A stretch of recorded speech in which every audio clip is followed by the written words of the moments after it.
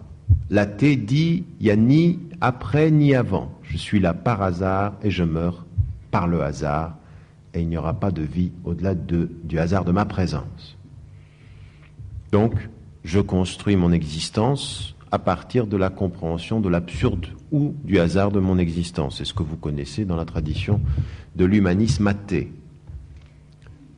qui dit « il n'y a pas de sens à la vie au-delà du sens que je donne à ma vie ». Et comprenez bien que parfois on va trouver des êtres humains qui vont donner un sens à leur vie à partir de leur raison qui s'approche énormément du sens que peuvent donner les musulmans. Pourquoi ? Pourquoi, par exemple, voyez-vous parfois chez des athées un souci éthique, un souci moral ? Il y a des choses qu'on ne fait pas. Il faut se battre pour la justice. Il faut se battre. Pourquoi ? Pourquoi finalement trouve-t-on à partir de la raison des choses qui nous sont données à nous par la révélation ? Ça, c'est une question à laquelle tous les musulmans devraient avoir la réponse. C'est que la raison en islam est une partie de la révélation. La raison est une partie importante de la révélation. C'est qu'il n'y a pas de révélation sans raison. Mais qu'en plus de ceci, ce que parfois la raison découvre est partie de la révélation que Dieu fait naître à partir de l'intelligence, pour deux raisons. Écoutez-moi bien, et c'est important. L'imam Abu Hamid al-Ghazali, parlant de l'intelligence et du livre, disait « Ar-risalatu el-wahy al-khariji wal-aqlu el-wahy al-dakhili » Le message est la révélation extérieure, mais la raison est la révélation intérieure. Et quand on dit « Nourun ala nour », toute l'étude qu'il a fait dans le Coran sur la formule de lumière sur lumière, il dit simplement que la lumière de la révélation vient accueillir la lumière, vient éveiller la lumière de l'intelligence. En d'autres termes, pas de lumière de la révélation sans lumière de l'intelligence. Donc l'intelligence est partie de la révélation, elle fait partie. Je ne comprends pas ce qui m'est dit si je n'ai pas les moyens de la compréhension. Et quand on dit révélation, il faut comprendre que ce qui l'accueille en fait partie, la raison est partie de la révélation. Deuxième élément, il y a dans le processus du travail de l'intelligence quelque chose qui découvre la révélation à travers le temps. C'est tout à fait étonnant. On dit souvent et on cite le hadith du prophète ﷺ, qui est un hadith authentique. إن الله سيبعث على رأس لهذه الأمة على رأس كل 100 سنة من يجدد لها دينها. Le prophète ﷺ dit, Dieu va envoyer tous les 100 ans à cette communauté qui va renouveler sa religion. Qui ici, ça peut être un individu ou des groupes à travers l'histoire, chaque 100 ans. Mais quand vous réfléchissez à ce rapport qu'il y a entre une révélation et chaque 100 ans, il n'y a pas de prophète après le prophète, on le sait. Il n'y a pas de prophète. Mais chaque 100 ans, il y a quelqu'un ou un groupe qui va venir renouveler notre compréhension. Ça veut dire quoi, renouveler la compréhension? Changer le texte? Changer la révélation? Absolument pas. La révélation est une, mais ce qui en fait partie, à savoir l'intelligence à travers le temps, renouvelle la compréhension du texte. C'est dire combien l'intelligence fait partie de cette révélation dans l'histoire. Et ça, malheureusement, parfois on cite les hadiths, mais on ne va pas jusqu'au bout de la réflexion. Dire ça, ça veut dire que l'intelligence humaine qui va être stimulée par des êtres chaque 100 ans ou chaque siècle, elle fait partie de cette espèce de compréhension profonde du texte.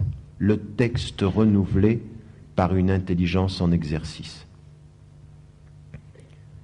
Et alors vient la réponse. Comment se fait-il que des êtres loin de tout Dieu trouvent des valeurs qui sont les mêmes que celles que Dieu révèle? En islam, on n'a absolument pas peur de la raison. Un être humain, par sa raison, peut s'approcher très très près de ce que la révélation lui donne, à cette différence que c'est son intelligence qui s'approche, alors que Dieu, c'est par le cœur qui l'attire. Et la différence entre l'intelligence qui s'approche et le cœur qui attire, c'est que pour le croyant, il a l'humilité de son savoir, et que ce qui arrive parfois dans l'histoire des idées, c'est que quand on s'approche qu'avec la raison, on atteint l'autre versant, c'est l'orgueil du savoir, le pur orgueil. Je sais que je ne sais pas, qui moi, tout seul, au-delà de toute reconnaissance de la révélation. Tout cela pour vous dire que si vous allez jusqu'au bout de cette question, vous voyez que dans ce que ceux qui n'ont pas cru en Dieu ont produit comme valeur, l'islam peut se reconnaître parce que la raison qu'ils invoquent est une raison reconnue comme un des éléments de la révélation en islam. Donc le sens de notre vie, en islam, on y répond par la révélation. Et on ne peut dire de Dieu que ce qu'il dit de lui-même. La révélation est incontournable. Mais à côté de ceci, tout ce qui sera produit par la raison est à étudier, en faisant attention à une chose. Une raison sans cœur est une raison qui s'enorgueillit. Un cœur qui illumine la raison est une raison qui s'humilie. Et toute la différence est là. Une raison active mais humble, et non pas une raison active et orgueilleuse. Observez autour de vous dans parfois l'ordre de la connaissance. Pour certains d'entre vous, vous êtes à l'université, pour d'autres, vous êtes au lycée, pour d'autres, vous êtes dans les sphères du savoir. Regardez comme parfois le savoir enorgueillit celui qui le possède. Ça devient une idole en tant que tel. Le savoir. Pensez que plus on sait, plus forcément on a acquis un statut social ou un statut de reconnaissance académique, par exemple. Et tout cela est vraiment essentiel pour nous, pour répondre à cette première question. Et j'y reviens donc pour conclure sur cela. Le sens de notre vie, c'est l'adoration. Et l'adoration qui va convoquer, vous l'avez compris, le cœur, l'intelligence, et le cœur et l'intelligence pour soumettre le corps, pour soumettre les désirs, pour soumettre l'affectif, pour soumettre l'émotif. Et soumettre en islam, ça ne veut pas dire nier, ça veut dire maîtriser. Le sens de notre vie, c'est savoir qu'il est là et qu'il nous dit « Ne nie rien de ce que tu es, maîtrise tout ce que tu as. » Ne rien nier de ce que nous sommes. Et cela m'amène à deux remarques préliminaires avant de rentrer dans le fond d'un certain nombre de ces questions entre l'idéal et la réalité. La première, c'est que il faut que nous cessions.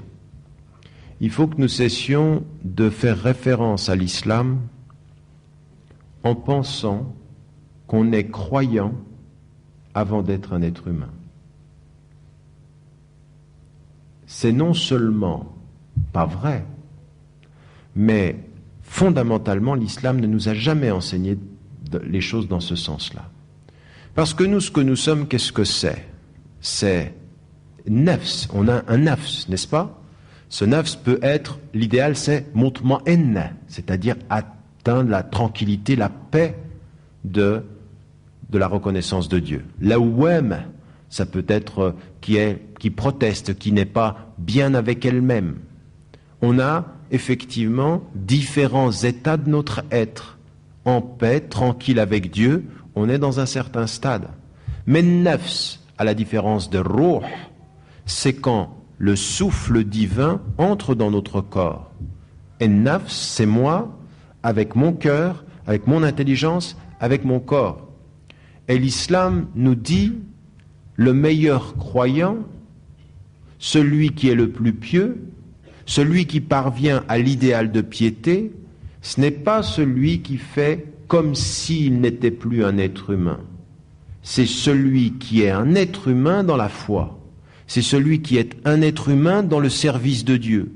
C'est celui qui est un être humain et qui maîtrise tous ces éléments pour être avec Dieu. Et le discours que nous avons aujourd'hui dans un certain nombre de nos cercles, de nos formations, c'est de parler de la croyance comme si elle était suffisante à régler toutes les dimensions de l'humain, ou même, et c'est le pire, elle va même jusqu'à nier ce qu'il y a d'humain en nous, en parlant par exemple d'un certain nombre de nos valeurs islamiques. Alors la valeur islamique ou de pratique islamique. Tu as des problèmes de cœur, eh bien il y a la prière. Nous sommes des frères et des sœurs en islam, ce qui devrait nous unir, c'est nos principes. Puisque tu crois en Dieu, je crois en Dieu. Puisque tu pries, puisque je prie. Puisque tu jeûnes, puisque je jeûne. Puisque tu fais ceci et puisque je fais cela, ben, il n'y a pas de problème entre nous. Comme si les principes faisaient la fraternité. Mais ce n'est absolument pas ça. Tout ça, c'est un discours mécanique. C'est celui qui dit « t'es mon frère, je suis ton frère, donc on s'aime comme des frères ». C'est pas ça non plus. C'est pas parce que ta bouche dit que t'es mon frère et que ma bouche et mon oreille entend que t'es mon frère que nous sommes frères. La fraternité, c'est pas un corpus de principes. C'est pas la fraternité comme ceci verbal. Et nous en sommes arrivés dans cette communauté-là à rendre notre religion extrêmement superficielle et formaliste. C'est tout à fait formaliste. C'est vraiment dans les formes extérieures. Et en supposant qu'on a réglé tous les problèmes en disant ce à quoi nous croyons et qui est convergent. Tu crois en un Dieu unique? Eh bien, je crois en un Dieu unique. Eh bien, si c'était aussi simple que ça, eh bien, on n'aurait aucun problème dans les couples musulmans. On n'aurait aucun problème entre deux frères. On n'aurait aucun problème entre deux associations qui travaillent pour l'islam. Parce que ça n'est pas cela. Le problème, il n'est pas là. Le secret de l'islam, il n'est pas de dire on est tous unis derrière des principes, mais de savoir en quoi ces principes nous permettent de réformer ce que nous sommes pour essayer d'être unis. Ce n'est pas une unité à partir de nos principes qui nous permettra d'être vraiment une communauté. Et à force de parler de l'idéal comme ceci, vous voyez, des gens, ils observent la communauté, ils disent « Mais pourtant, on est musulmans. » Oui, mais t'es un être humain. Mais pourtant, ça devrait pas. Mais c'est comme ça. Mais pourtant, Dieu, le tawhid, oui, mais le tawhid, c'est un principe et tu dois le vivre dans ton cœur pour pouvoir le vivre dans ta communauté. Ne fais pas de ta religion un discours qui est un discours formaliste, superficiel. Tout ça, il faut casser cela. Parce que beaucoup de nos frères et de nos sœurs aujourd'hui dans cette communauté-là, ils en ont marre. Et ils ont raison. De cette espèce de discours superficiel qui te dit « Mais il suffit de... Il n'y a qu'à... Reviens au principe de l'islam. T'as mal dans le cœur, t'as mal dans tes relations humaines, tu sais plus vers quel frère te tourner, tu sais plus si tes parents te comprennent, tu sais plus qui... Et il n'y a qu'à... Ça devrait être comme ça. » Le temps le plus utilisé dans cette communauté, c'est le conditionnel. On est dans le conditionnel absolu, nous. Ni plus que parfait, ni conditionnel total. Si, et ça devrait. L'hypothétique et le conditionnel. À partir d'un certain moment, ce qu'il faut que nous comprenions, c'est que le secret de l'islam n'est pas de faire en sorte que nos principes, ceux dont on parle, tout ce qui fait le tawhid, tous les éléments essentiels sur lesquels je vais revenir, ça n'est pas de penser que c'est ça qui fait nos fraternités. Ça, ce ne sont que des repères sur la route. Après, on a tout à construire. Allah subhanahu wa ta'ala, il nous dit, vous êtes des êtres humains, vous êtes des croyants, et avec la croyance, faites de vous des meilleurs êtres humains. Il n'a pas dit, vous êtes des croyants et vous allez devenir des êtres humains. Vous êtes êtres humains avant d'être croyants, et avec la croyance, vous transformez votre humanité. C'est ça la réalité.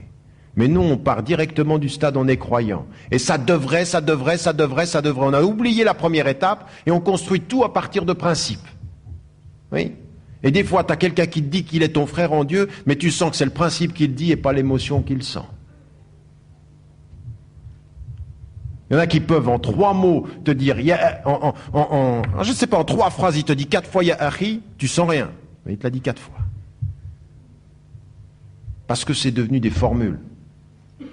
Parce que c'est devenu une superficialité dans notre rapport. Et cela, ça vient d'une mauvaise compréhension de notre rapport à ce vers quoi nous devons aller. Donc, premier élément, de ne jamais oublier que nous sommes des êtres humains avant d'être des croyants et que la conscience, dès qu'elle sent la foi, elle doit transformer l'être humain. Et qu'est-ce que c'est l'être humain dont on parle?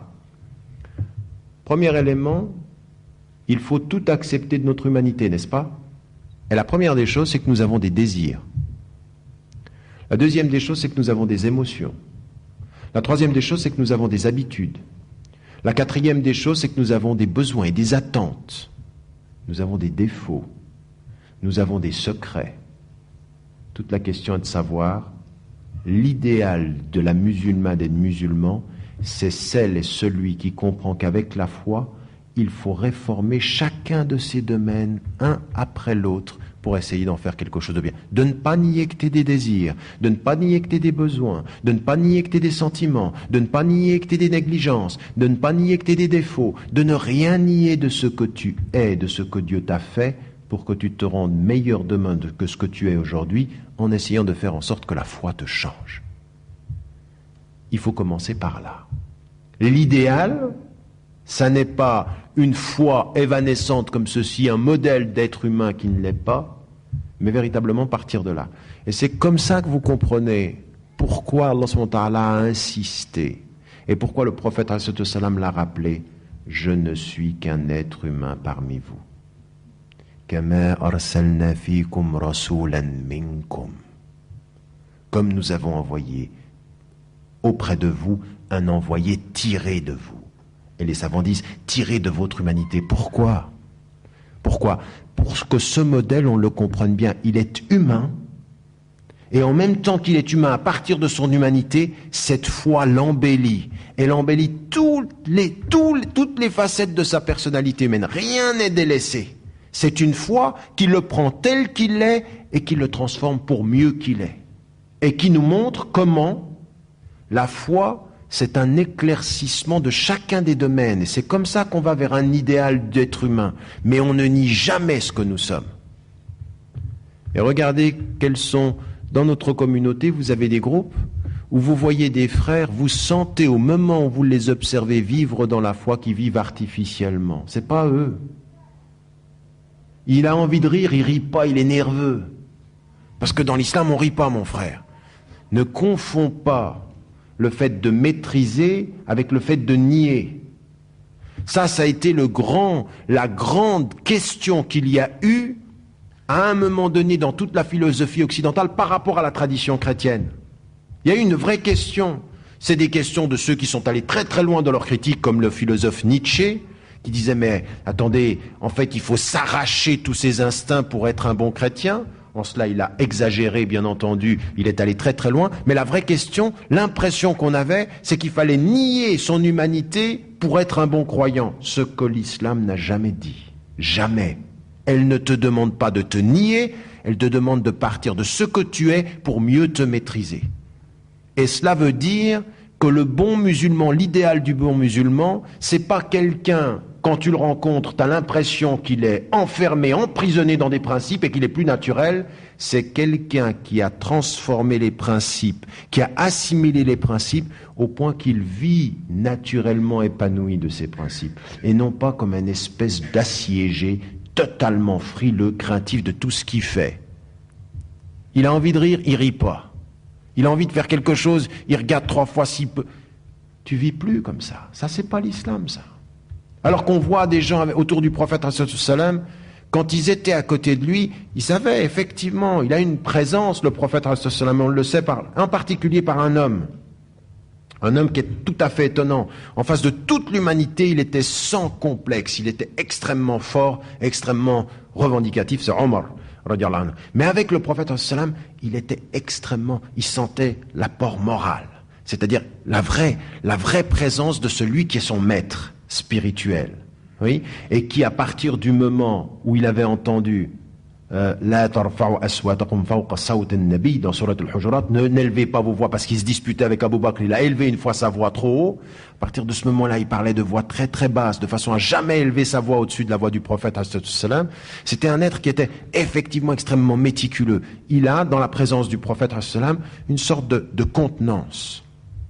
Mais ce sont des êtres, quand vous observez leur vie, c'est pas des sinistrés, c'est pas des complexés, c'est pas des gens qui vivent une fois, t'as l'impression que tout est artificiel. La force de l'islam, c'est de faire que tes principes deviennent naturels, c'est pas que tu vives artificiellement les principes. Si on comprenait ça. Une communauté qui vit les principes, oui, mais qui les rend naturels.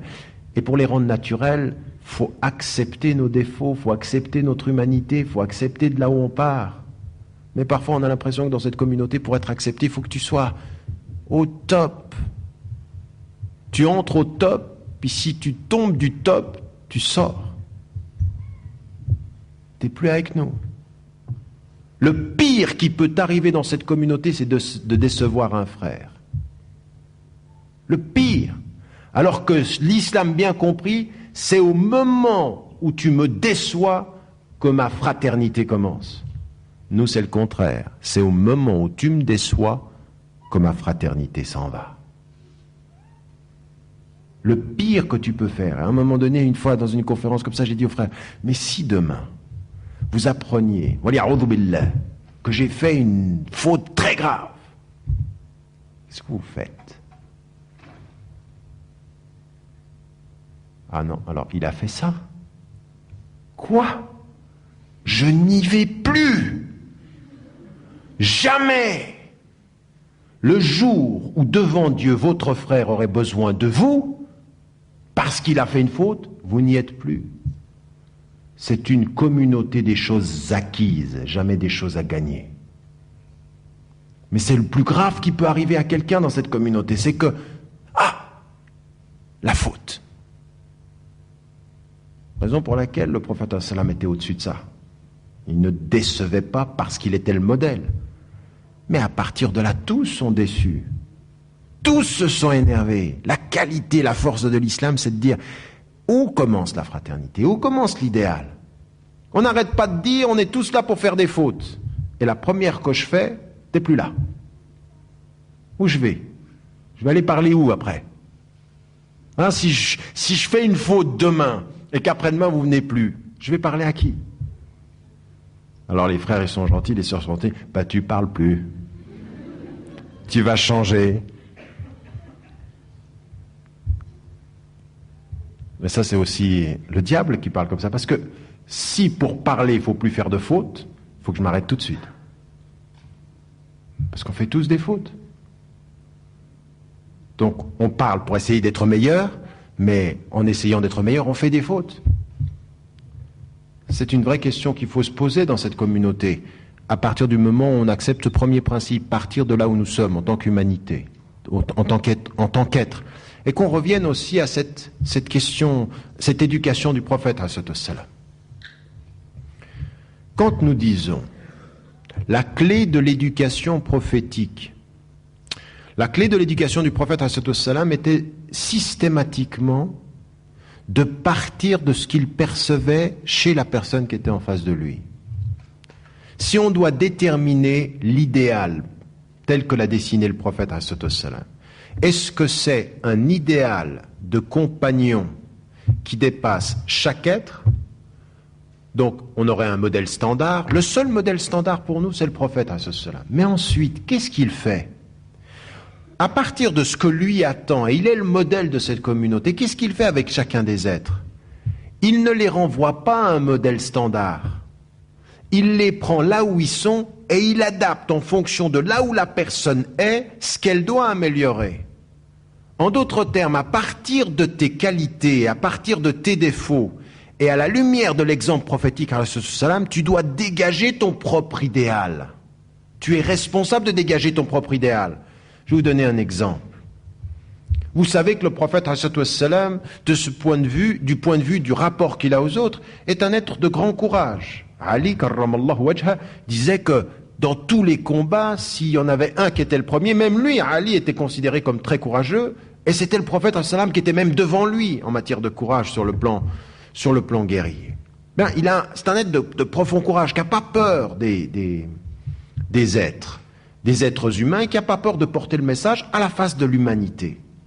Quitte effectivement à voir son ancienne parenté s'opposer à lui. Et Allah subhanahu wa ta'ala l'a choisi pour ça. El Mustafa, l'élu, il est élu pour cette espèce de spiritualité qu'il dégage. Bien, cet être, c'est un modèle dans l'expression du courage. Mais à chaque être dont il est lui le modèle du courage, il ne demande pas le même type de rapport au courage. Parce qu'il sait que les êtres ne sont pas les mêmes. À Ali, karramallahu wajha, Ali est courageux, il lui en demande plus. Il faut qu'il soit plus. À tel point qu'il dit, tu vas mettre ta vie en danger pour ma vie. C'est ce qui se passe à la Mecque. L'homme qu'il choisit pour le mettre dans le lit à sa place, c'est qui? C'est Ali, karramallahu wajha. C'est là, lui, qui a du courage et à qui il demande plus du courage. Parce que ton idéal à toi, c'est que comme tu es courageux, c'est que tu ailles vers plus de courage. Mais un autre être qui n'a pas la même qualité de courage, son idéal à lui, dans l'évolution, ce ne sera pas de lui demander le courage total. Non, il n'est pas fait pour ça. Un autre être, son modèle à lui, c'est la maîtrise. C'est Abu Dharr. Abu Dharr, lui, il peut être courageux dans la critique des gens. Mais il a un défaut. C'est dans cette espèce de lutte contre l'amour du luxe chez les gens, lui, en tant que compagnon, il a un rapport au pouvoir que son propre courage pourrait justement devenir défaillant. Ça pourrait l'amener à quelque chose de négatif. Et le prophète, il lui dit « Innaka da'if » Non, Abu Dharr, le pouvoir, il n'est pas pour toi. « Innaha yawm al-qiyam khizyun wa nadam » Le pouvoir, là, cette volonté que tu as, cette espèce d'engagement pour le pouvoir, si je te le donne à toi, tu es faible. Et le jour du jugement dernier, cette faiblesse, elle se retourne contre toi, elle sera tristesse et larmes. Regardez comment il prend à chacun. Il est le modèle de tous, mais à chacun, il prend de ta qualité, ton idéal, c'est cette qualité. De ton défaut, ton idéal, c'est ceci, c'est ce travail. C'est comme ça qu'il éduque. Il n'a pas, c'est pas... Pour nous tous, le prophète sallam, c'est toutes les facettes de cet idéal-là. Et les compagnons en sont une facette spécifique. Abu Bakr, la rigueur. Omar, une espèce de rigueur, de fermeté. Et Abu Bakr, parfois aussi la rigueur, mais une douceur. Quelqu'un qui, quand il entend le Coran, il fond. Il y en a parmi vous, quand ils entendent le Coran, ils fondent. Et il y en a d'autres, quand ils entendent le Coran, ils n'entendent qu'à moitié. Il y en a, c'est pas encore acquis, cette espèce de rapport spirituel au Coran. Oui, et il y en a qui sont moins émotifs que d'autres. Eh bien, pour chacun, dans les compagnons, et c'est ça qui est tout à fait étonnant, le modèle d'être humain, c'est le modèle de l'être humain, des compagnons qui sont des facettes, et puis ensuite des êtres qui vous disent, qui vous font comprendre qu'à partir de chacune des facettes, part de ce que tu es et construis ton idéal, le type de rapport à l'idéal par rapport à ce que Dieu t'a donné et par rapport à ce qui te manque. En d'autres termes, nous sommes, et c'est ça que nous devons comprendre, quand on a compris qu'on est être humain et qu'on porte une foi et que cette foi nous aide à devenir de meilleurs êtres humains, on comprend qu'on a tous à déterminer, à partir du modèle essentiel qu'est le prophète, notre propre idéal à construire. En d'autres termes, nous devons être très très très actifs, très acteurs de l'idéal que nous voulons pour nous-mêmes. Moi, ça sert à rien que je dise à quelqu'un que je connais pas. Raison pour laquelle je fais très très très attention quand maintenant quelqu'un vient de dire « Et puis dans ce cas-là, qu'est-ce que je dois faire ?» Il y en a qui veulent des conseils ou même des fatwas, certains qui veulent comme ceci rapidement. Mais il y en a qui les donnent. Ils donnent le conseil comme ceci, ils donnent l'avis juridique comme ça, en deux temps, trois mouvements, comme si pour un être humain, il suffisait de connaître les faits pour connaître sa route. Mais non. Il y en a certains, le seul énoncé des faits ne vous a rien dit sur dans quel sens va la personne. Ça dépend de comment elle peut, au niveau du cœur, ressentir le type de relation. Au niveau, je veux dire, par exemple, vous n'avez pas tous dans cette salle le même type de rapport à vos parents. Il y a certaines personnes, quand maman a parlé, elle a parlé. Et si je ne suis pas d'accord, c'est la douleur extrême. Le pire, c'est de sentir que je ne suis pas d'accord avec ce que ma mère dit. Il y en a d'autres, alors d'accord, pas d'accord. Moi, je pense que d'abord. Il y en a qui sont comme ça. Et quand vous êtes dans une famille, regardez les enfants. Les enfants n'ont pas le même type de rapport à leurs parents. Absolument pas. Et que l'idéal de chacun, il ne se construit pas comme ceci en disant « mon père m'a dit, ma mère m'a dit », puis on ramène un principe, puis on dit « c'est ça l'islam, le principe dit ça, tu discutes pas ». Ça, c'est pas un conseil, c'est une exécution. C'est comme ça. Alors que toute la compréhension qu'on doit avoir de l'islam, elle est de comprendre, oui, le principe du respect des parents est une chose, la façon dont toi tu vas le vivre avec ta sensibilité est une autre. Et c'est cela qu'il faut travailler aujourd'hui. C'est ce type de travail pour nous amener à plus de rapprochement avec ce que l'islam nous demande. Alors, cela étant... Combien de temps j'ai encore ? D'accord. Cela étant dit, le modèle du prophète, les compagnons, les aspects qui sont les nôtres, partir de nos réalités et comprendre que les réponses ne sont pas toutes faites à partir de cela. Alors, ce que j'aimerais, c'est rentrer maintenant concrètement dans un certain nombre de ces considérations dans le sens de notre vie. Ce qu'on veut donc, c'est servir Dieu. Servir Dieu, c'est écouter ce qu'il nous a dit au travers de la révélation et comprendre quelle voie on doit suivre. Et l'être qui sur la terre nous a montré cette voie, notre guide, qui est venu sur la terre et qui a été tiré parmi les êtres humains, des êtres humains, c'est le prophète alayhi salam. Et il nous dit ceci. Il nous dit, si vous reprenez le sens du verset, c'est un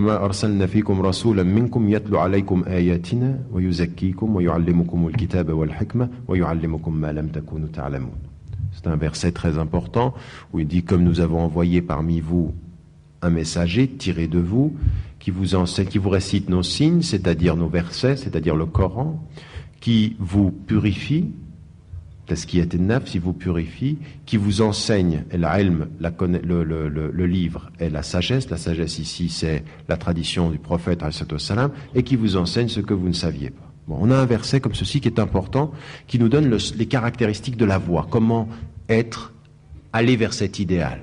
Et sharia, le chemin qui mène à la source, le chemin qui est cette fidélité à Dieu, c'est comment, moi personnellement, je vais essayer, à partir de ce que je suis, de parvenir à l'idéal, à ressembler à l'idéal du prophète alayhi salam.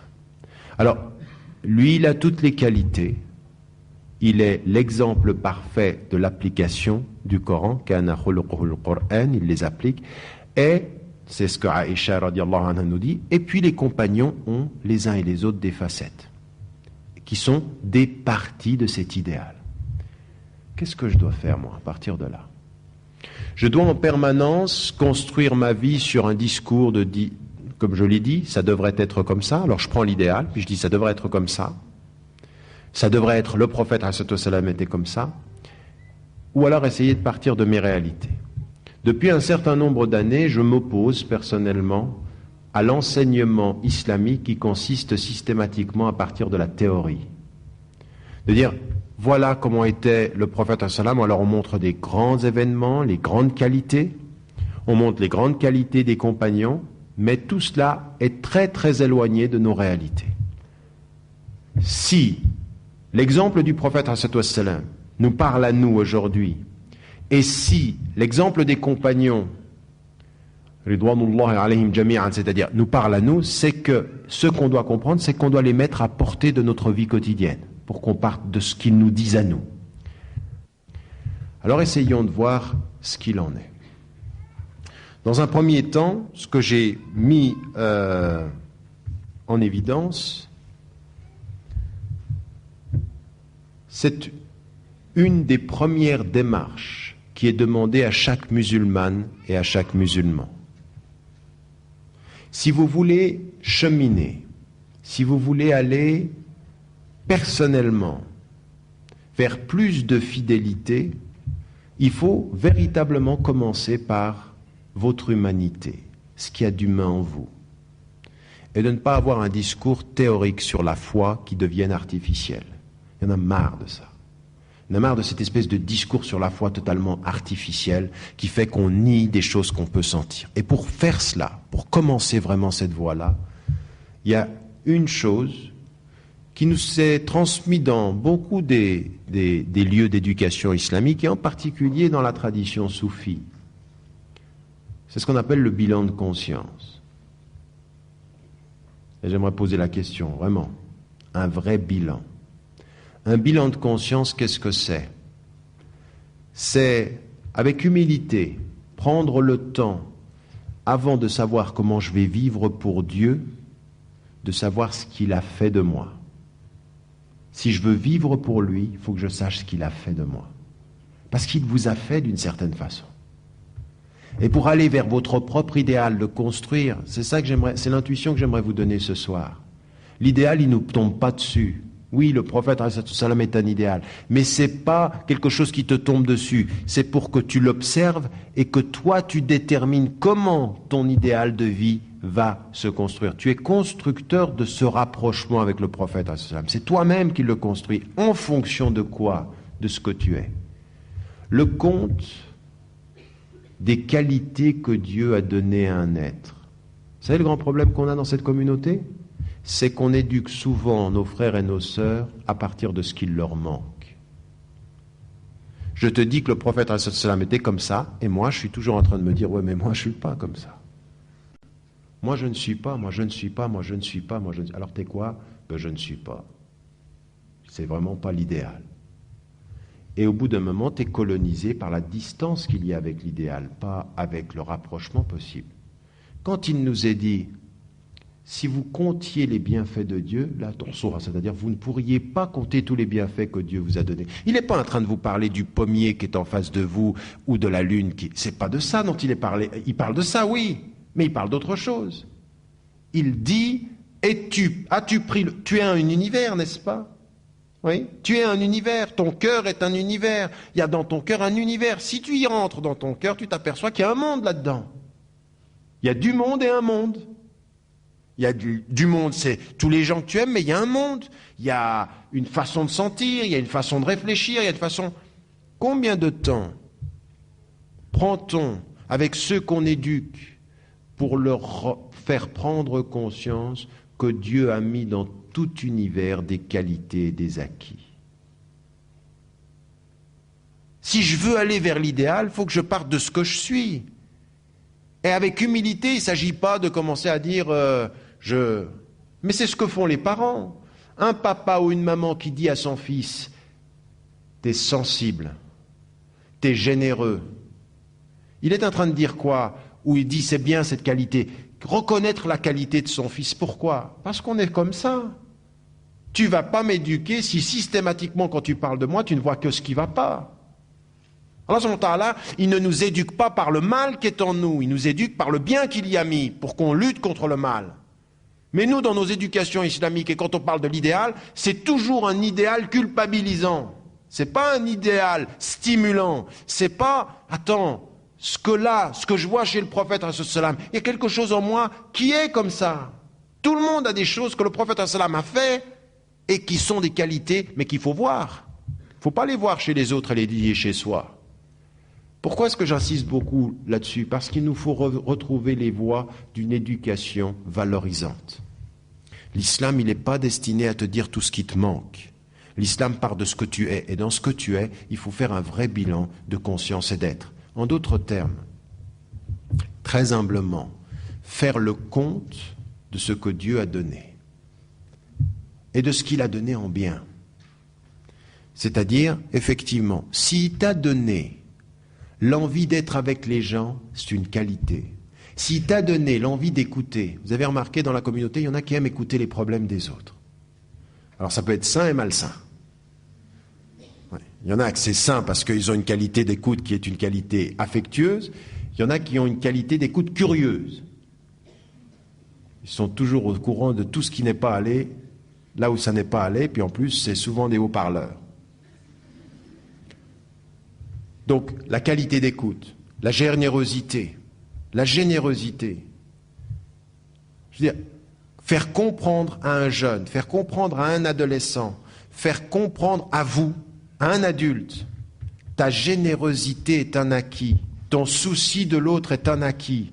Des qualités, il y a des gens, Allah, il ne leur a pas donné forcément une qualité intellectuelle au sens où il y a une dextérité intellectuelle, mais une dextérité physique. Il y a des gens qui sont très intelligents avec leurs mains.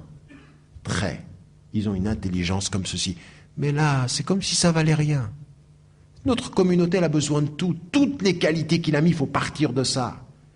Et le prophète, il n'a pas construit une communauté d'intellectuels. Il n'a pas construit une communauté d'intelligence, de matière grise. Il avait des gens qui avaient du cœur, il avait des gens qui étaient très, très pratiques, très concrets, il avait des gens qui savaient parler, il avait des gens qui savaient écouter, il avait des gens qui étaient bons pour les langues. La qualité, tout ce que tu as comme qualité, comptabilise. Parce que ces qualités-là, si Dieu te les a données, c'est qu'il va falloir les stimuler. Combien il y en a parmi nous ici dans cette salle qui ont entendu de la bouche de leur éducateur, de celui qui les forme, ou à qui on a dit fais attention, toute qualité que tu as est une responsabilité que tu portes. Chaque qualité que tu as, qu'il a pu mettre en toi. Et à côté de ceci, il y a l'autre bilan. Il est moins stimulant, celui-là. C'est la réalité des défauts. Mais là aussi, il faut que chacun fasse son. Parce que aller vers l'exemple du prophète, ça va vouloir dire, quel est mon problème? Où est-ce que j'ai un problème personnellement? Vous avez des personnes dans cette communauté, si tu lui dis pas bonjour, salam alaykoum wa rahmatullah d'une certaine façon, tu la démolis pour la journée. Mais il faut que tu luttes, mon frère. Si salam alaykoum ça te détruit, on va pas aller loin. Il y en a un, tu peux lui dire salam alaykoum ou l'oublier, lui, il sait pas oublier. Il est solide, il tient la route. Il y en a d'autres, c'est cette qualité de relation-là. Cette personne-là, ça peut devenir un élément de destruction. Il y en a qui sont très émotifs. Alors ça peut être une qualité, puis ça peut devenir un défaut. Il y en a parmi nous dans cette communauté, ils sont très curieux. Ils ont toujours envie de tout savoir sur tout. Ça, c'est un défaut. Ton idéal pour aller vers le prophète islam, c'est que tu luttes contre toi-même, vraiment, pour maîtriser cette envie de savoir le défaut des autres, ou les mauvaises histoires, la curiosité qu'on appelle malsaine. Il y en a, c'est un manque de courage. Il y en a effectivement, il ne faut pas leur parler comme d'autres.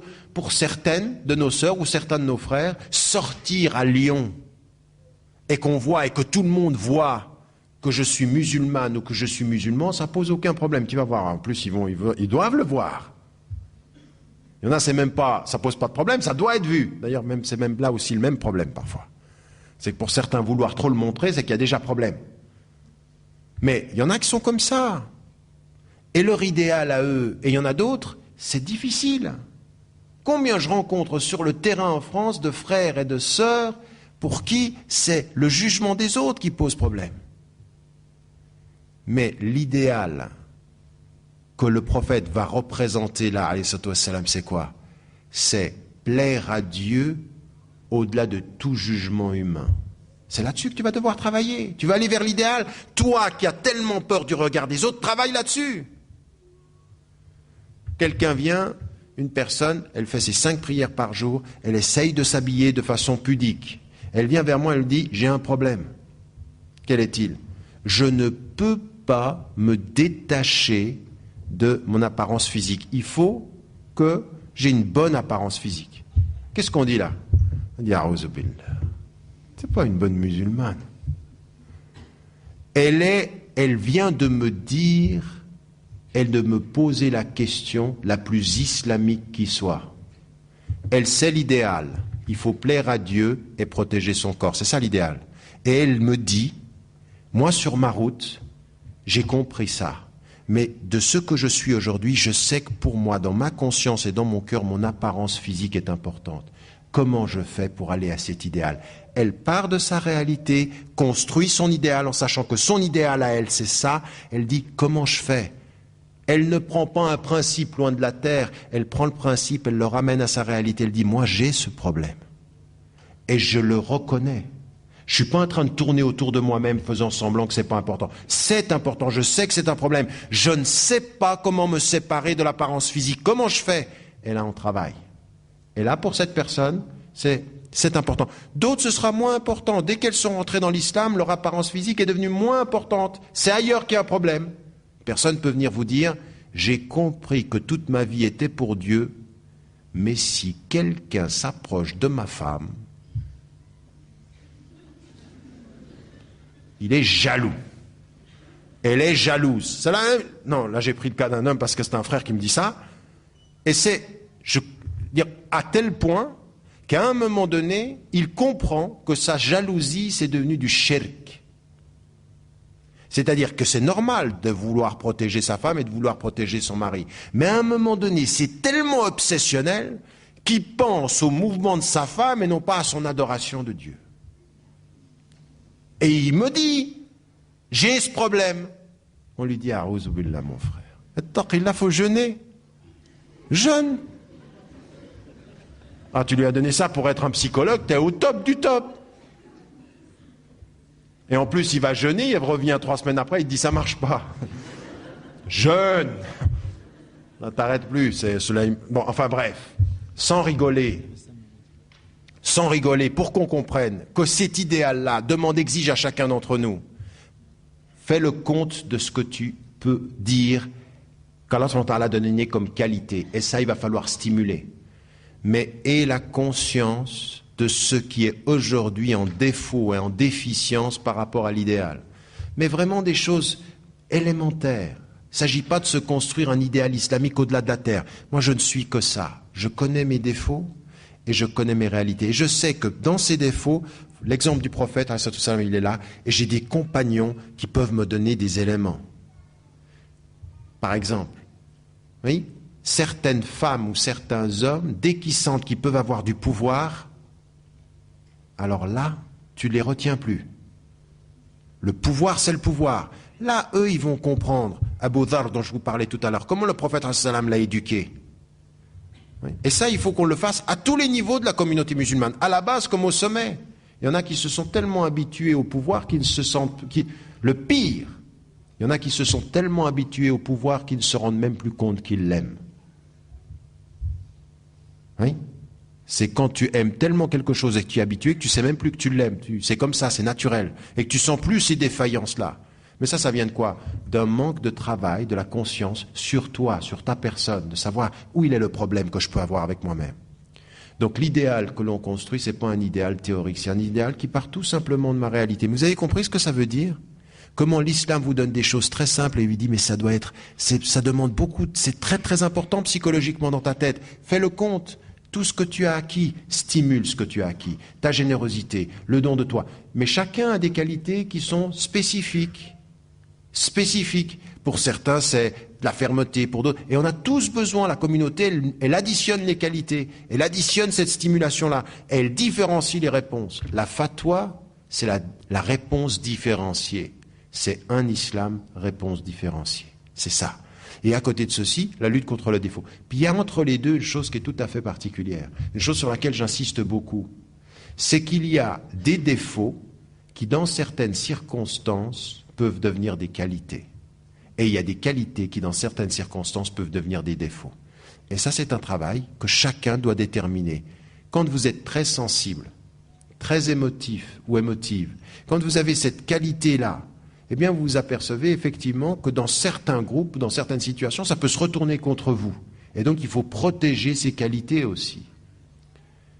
Et vous voyez qu'on rentre maintenant dans le domaine complexe. Alors je dois cesser, mais je vais terminer cette conclusion juste par toucher les éléments de la complexité entre l'idéal et la réalité. La réalité, c'est qu'elle commence là. Qu'est-ce que je fais quand personne ne me voit? Un jour, Mamadou Dafé, vous connaissez, Hafizahullah, un de nos grands frères dans la da'wa ici en France, qui a également énormément apporté, il s'arrête à un moment donné dans une conférence, silence complet, il dit, vraiment, silence. À un moment donné où il parle de l'islam, il dit, mais moi je peux pas me permettre de donner trop de conseils. Si vous saviez ce que je sais que je fais quand personne ne me voit. Et silence dans la salle. Alors vous pouvez vous dire, ou vous pouvez regarder ça comme un miroir. Allah subhanahu wa ta'ala, il est avec toi quand personne n'y est. Et il sait si tu commences ton bilan de conscience tout seul. Tu es en route vers l'idéal, dis-moi comment et à quoi tu réfléchis quand personne n'est là. Dans la relation que tu as avec toi-même. Est-ce que tu es juste avec toi-même? Est-ce que tu es exigeant avec toi-même? Est-ce que tu prends le temps pour toi? Ton cœur, il a des droits sur toi, tes yeux ont des droits sur toi. L'idéal commence là. C'est exactement quel temps je prends pour m'étudier. Quand je vous dis, fais le compte de tes qualités, fais le compte de tes défauts, fais le compte de tes qualités qui peuvent devenir des défauts, de tes défauts qui peuvent devenir des qualités, ça veut dire quoi? Prends le temps. Sois tout seul avec Dieu. Et pose-toi des questions. Est-ce que tu te donnes ce temps dans les relations que tu as avec toi-même? Le premier vrai dialogue en islam, il est avec Dieu, et le deuxième, il est avec moi. Mais sans nier ce que je suis. C'est un premier domaine sur lequel vous allez vous apercevoir que les compagnons étaient d'une exigence et d'une extrême rigueur. Et le prophète, salam, d'une extrême rigueur. On dit souvent, le prophète, salam, passait des nuits à prier. Mais quand le prophète, salam, passe des nuits à prier, il pense à quoi? Il pense à Dieu et il pense à lui. Quand il dit que dans deux versets, l'un 70 fois et l'autre 100 fois, il demande pardon à Dieu, il pense à qui? Pour en arriver à la conscience que je demande 100 fois pardon à Dieu, il faut que j'ai conscience que 100 fois peut-être j'ai péché ou que j'ai négligé. Tu demandes pardon par la conscience que tu as d'avoir négligé. Ça veut dire une vraie conscience personnelle, lucide. La communauté, elle commence à se construire à partir du moment où ta communauté individuelle. Comment gères-tu l'administration, le ministère intérieur? C'est ça l'idéal. Commence là. Mais vraiment sur des choses simples.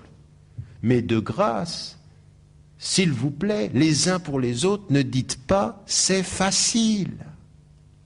Ou alors cette espèce de code de la route islamique. Oui, c'est comme ça, tu dois faire ci, moi je te donne un conseil, fais cela, fais ci. Pour chacun, ça demande une attitude tout à fait particulière. Deuxième des domaines sur lesquels on a à réfléchir, qui concerne aussi une relation non plus maintenant par rapport à soi-même seulement, mais par rapport à ses parents. Là aussi, est-ce que vraiment on a une vraie conscience de la relation qu'on a à ses parents? Il ne nous a jamais été dit qu'on devait toujours être d'accord avec eux.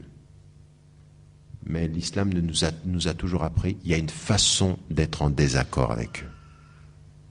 Il y a une certaine façon. On ne peut pas être en désaccord n'importe comment avec ses parents.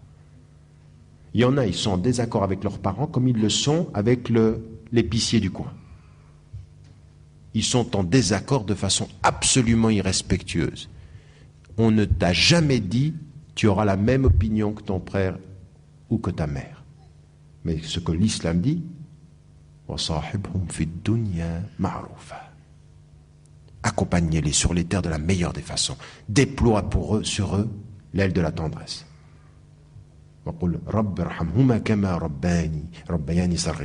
C'est-à-dire, ô Dieu, c'est-à-dire fais leur miséricorde comme ils m'ont éduqué tous deux quand j'étais petit enfant. Cette dimension-là aussi de la relation, qui est aussi une voie de ce rapport à la réalité personnelle.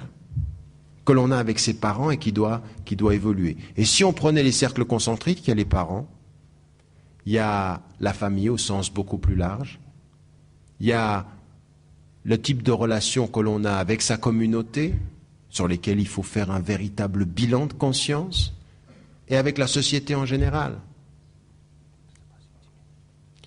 Pour terminer, une fois qu'on a dit le dialogue avec moi-même, le dialogue avec mes propres parents, quand ils sont là, et même quand ils ne sont pas là. Comment je gère ce type de rapport avec Dieu quand ils sont partis, les invocations, le rapport à la communauté, le rapport à la société, tout ça, ce sont des domaines sur lesquels on doit travailler. Et puis, pour terminer, par rapport à l'ensemble de tous ces domaines-là, on en vient aux choses qui sont complexes.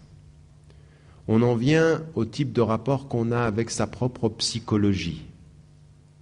Raison pour laquelle je vous disais, n'oubliez pas que vous êtes des êtres humains, même quand vous parlez de l'islam et des principes. Parce qu'il y a une psychologie des principes. Il y a une psychologie, il y a une façon de parler des principes, il y a une façon d'adapter ce type de rapport aux principes. Il y a une façon aussi d'être à l'écoute de ses propres blessures. C'est-à-dire, quand vous avez des sœurs qui peuvent venir voir, ou des frères qui viennent vous dire ce qu'ils ont vécu à gauche ou à droite dans leur famille, qui a vécu l'inceste, qui a vu des choses horribles, qui a vécu la violence, et vous arrivez avec vos principes. Les principes, c'est bien, mais si tu n'as pas la psychologie de ce que vit la personne pour lui présenter les principes, tu lui dis n'importe quoi, tu lui parles bleu et la personne comprend blanc. Donc il y a cette psychologie, ce travail. Et ne faites pas de la psychologie une matière qui serait ennemie de l'islam, absolument pas. Il y a des psychologies, il y a des façons d'aborder les choses. Nous, on est contre la superstition et on est contre une psychologie qui se suffirait à elle-même sans rapport au transcendant. Bien sûr qu'on est contre cela. Mais le type de travail qu'il faut pour essayer de comprendre comment gérer son passé, comment gérer sa mémoire. Vous savez, vous, comment gérer la mémoire de quelqu'un? Il suffit de lui dire jeune, puis il a compris. Il vient avec une mémoire déchirée, avec une vie déchirée, on lui amène, voilà l'idéal. Le prophète, c'était comme ça. Déjà, rien que le fait d'avoir énoncé ce qu'était l'idéal, tu l'as écrasé. Il dit, mais j'arriverai jamais à être comme ça. Tu lui parles à coup de principe et d'idéal, et la personne est là. Combien d'entre nous ici dans cette salle, ils ont une mémoire, et qui ne sont pas là même ce soir, un samedi soir, qui sont on ne sait où dans cette ville, qui ont des mémoires déchirées, qui ont des cœurs, ils ne savent pas. Et ça, on ne va pas avoir, nous, un peu de psychologie pour aborder ces questions, un peu de savoir-faire pour aider ces personnes, pour les aider à retrouver le chemin, ne serait-ce que le chemin. On ne construit pas une mémoire et une vie à coup de principes. C'est la dimension de la psychologie. C'est la dimension aussi de l'émotivité, de l'émotion, qui doit être aussi une réalité qu'on doit gérer dans cette communauté-là. La dimension aussi du dialogue dans cette communauté-là.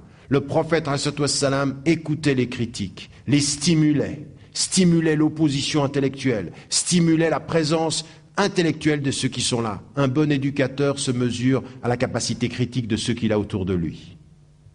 Un bon éducateur vous le voyez à la capacité critique de ceux qui l'entourent. Si vous voyez quelqu'un autour de lui, c'est que des bénis oui, chaque fois qu'il dit quelque chose, c'est oui, Masha'Allah, c'est oui, Aïwa ya cheikh, Aïwa ya allama, ya docteur, ya professeur, ça on est les champions des titres dans cette communauté.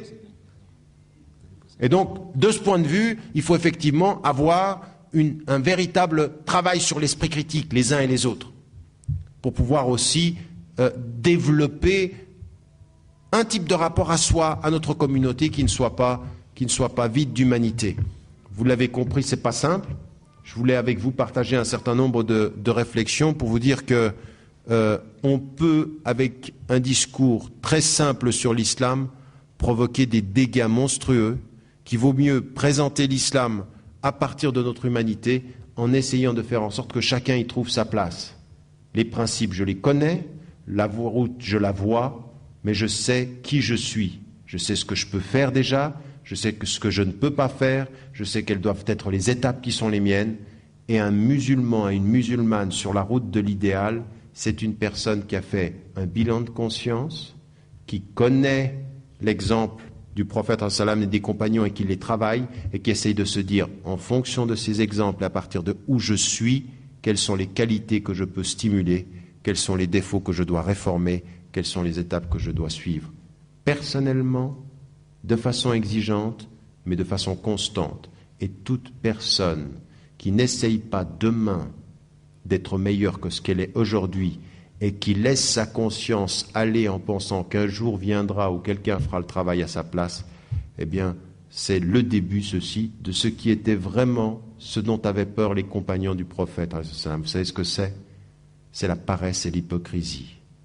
C'est une hypocrisie qui justifie la paresse, et c'est une paresse qui produit de l'hypocrisie. Ça veut dire, je sais que je ne suis pas dans l'idéal, je sais que je ne suis pas bien, mais je ne fais rien pour réformer ce que je suis, et je dis avec ma bouche que je suis ou que j'essaye, mais rien dans toute ma vie ne montre que je suis ou que j'essaye de changer. Wallahu a'lam wa a'lam.